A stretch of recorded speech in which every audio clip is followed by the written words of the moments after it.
This channel does not promote any violent, harmful, or illegal activities. All content provided by this channel is meant for an educational purpose only. Top quality और consistent performance के लिए सिर्फ silver pumps नाम याद रखना। শ্লীলতাহানির অভিযোগে ধৃত তৃণমূলের পঞ্চায়েত সদস্যর মুক্তির দাবিতে বিক্ষোভ। বামনঘাটা বাসন্তী হাইওয়েতে বিক্ষোভ স্থানীয়দের। গতকাল ভাঙড়ে এক নাবালিকাকে শ্লীলতাহানির অভিযোগ ওঠে তৃণমূলের পঞ্চায়েত সদস্য চিরঞ্জিত মণ্ডলের বিরুদ্ধে। এলাকার একটি অনুষ্ঠানে মদ্যপ অবস্থায় ওই নাবালিকাকে শ্লীলতাহানি করে বলে অভিযোগ। নাবালিকা বাড়ি ফিরে এসে তার পরিবারকে সব জানালে প্রতিবাদ করেন তারা। অভিযুক্ত চিরঞ্জিত মণ্ডল এবং তার সমর্থকেরা সেই সময় নাবালিকার পরিবারের ওপর হামলা চালায়। অভিযুক্ত পঞ্চায়েত সদস্য সহ তার দুই সাগরেদকে গ্রেপ্তার করে কলকাতার লেদার কমপ্লেক্স থানার পুলিশ এবং সেই ধৃত তৃণমূল পঞ্চায়েত সদস্যের মুক্তির দাবিতেই চলছে বিক্ষোভ।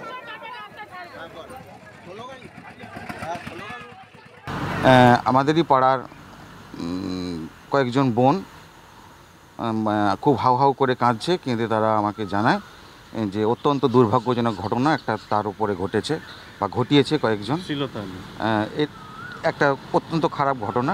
অভিযোগ পাড়ারই কয়েকজন ছেলের বিরুদ্ধে, যে তারা আমাদেরই খুব কাছের আর কি, গ্রাম পঞ্চায়েতের সদস্য বলে জানা যাচ্ছে।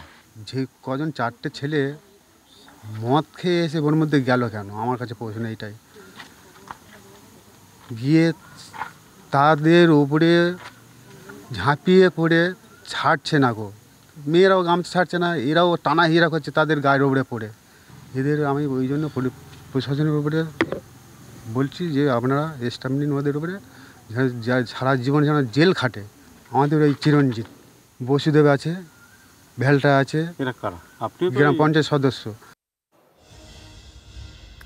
কিশোরী খুন ধর্ষণের পর প্রশ্নে স্মার্ট সিটি নিউ টাউন এবং সল্টলেকের সুরক্ষা। সল্টলেক আইটি সেক্টরে নাইট শিফটে কাজে মহিলাদের সুরক্ষার দাবিতে হাইকোর্টে মামলা।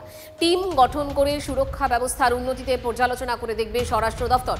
নির্দেশ কলকাতা হাইকোর্টের প্রধান বিচারপতির। সল্টলেক নিউ টাউনে মহিলাদের সুরক্ষায় কী ব্যবস্থা, হাইকোর্টের রিপোর্ট জমা দিল পুলিশ। আলোর ব্যবস্থা, সিসিটিভির নজরদারি থেকে উইনার্স বাহিনী, আইটি সেক্টরে যাবতীয় পদক্ষেপের নথি পেশ পুলিশের।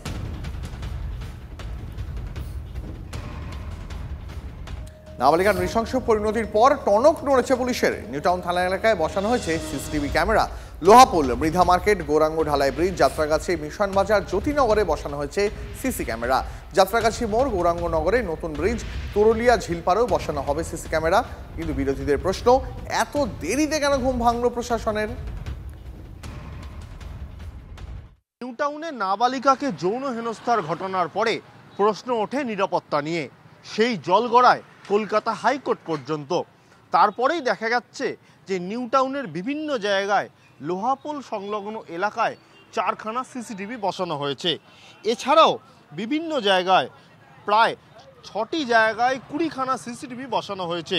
যেমন মৃধা মার্কেট ব্রিজ, সেখানে 4খানা, গৌরাঙ্গ ঢালাই ব্রিজ, সেখানে 3খানা, যাত্রাগাছি আর সাইট 5টা সিসিটিভি ক্যামেরা, মিশন বাজার 3টা সিসিটিভি ক্যামেরা ও জ্যোতিনগরে 1টি বসানো হয়েছে। আগামী দিনে পরিকল্পনা রয়েছে যাত্রাগাছি মোড়, গৌরাঙ্গনগর নতুন ব্রিজ ও তরুলিয়া ঝিলপাড়, সেখানেও সিসি ক্যামেরা বসানো হবে। স্বাভাবিকভাবেই যে প্রশ্ন উঠেছিল নিরাপত্তা নিয়ে, সিসি ক্যামেরা বসিয়ে কিছুটা হলেও নজরদারি করার কথা ভাবছে প্রশাসন। যদিও স্থানীয় বাসিন্দারা প্রশ্ন তুলছেন, আগে কেন হলো না। ক্যামেরায় অভিজিতের সঙ্গে সুশমন ও রঞ্জিত, টিভি9 বাংলা।